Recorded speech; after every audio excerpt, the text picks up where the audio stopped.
गरुड पुराण. मृत्यूनंतर गरुड पुराण का ऐकतात किंवा का वाचतात ही माहिती आपणा सर्वांना माहीत असायला हवी. मंडळी, गरुड पुराण ऐकल्यानंतर आपल्या लक्षात येते की हिंदू धर्मानुसार जेव्हा एखाद्याच्या घरात मरण येते तेव्हा त्या घरात 13 दिवस गरुड पुराणाचे वाचन केले जाते. शास्त्रानुसार एखादा देह मृत्यू पावल्यावर आत्मा त्वरित दुसऱ्या देहात प्रवेश करतो आणि नवा जन्म घेतो.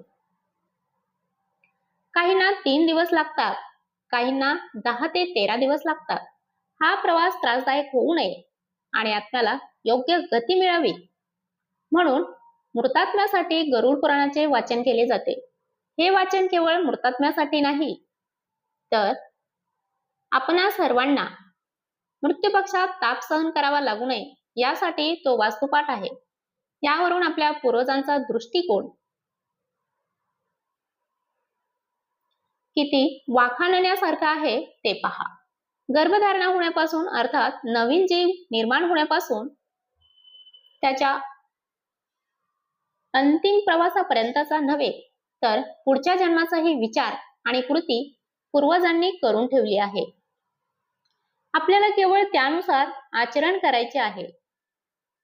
एकदा गरुडाने भगवान विष्णूंना प्राण्यांच्या मृत्यूविषयी, यमलोक यात्रा, नरक आणि मोक्ष याविषयी अनेक गूढ आणि रहस्यमय प्रश्न विचारले. भगवान विष्णूंनी या प्रश्नाचे सविस्तर उत्तरे दिली. त्या प्रश्न आणि उत्तरांची मालिका म्हणजेच गरुड पुराण. नंबर 1. गरुड पुराणात मृत्यूच्या आधी आणि नंतरची परिस्थिती वर्णन केली आहे. म्हणूनच हे मृत्यूत्म्याला गती मिळावी म्हणून वाचले जाते. नंबर 2. मृत्यूनंतरही 13 दिवस मृतात्मा आपल्या प्रियजनांमध्ये राहतो अशी श्रद्धा आहे. त्या आत्म्याला पुढची दिशा कळावी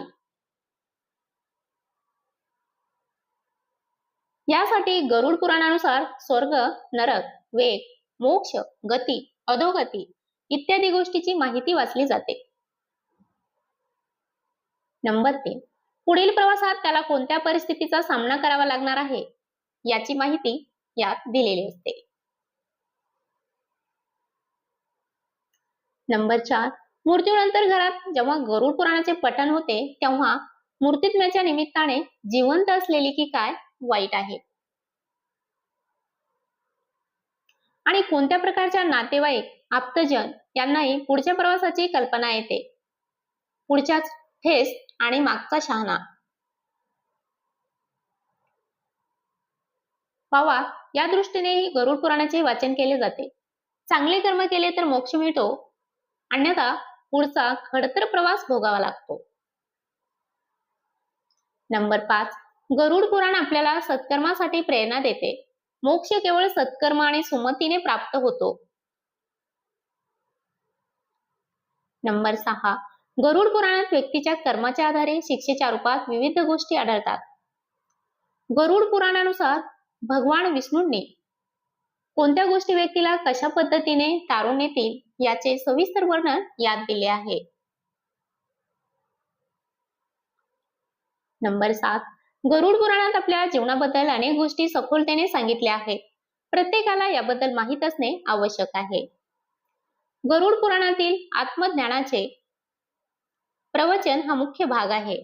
गरुड पुराणातील 19,000 श्लोकांपैकी 7,000 श्लोकांमध्ये ज्ञान, धर्म, धोरण, रहस्य, व्यावहारिक जीवन, स्वतः, स्वर्ग, नरक आणि इतर जगाचे वर्णन केले आहे.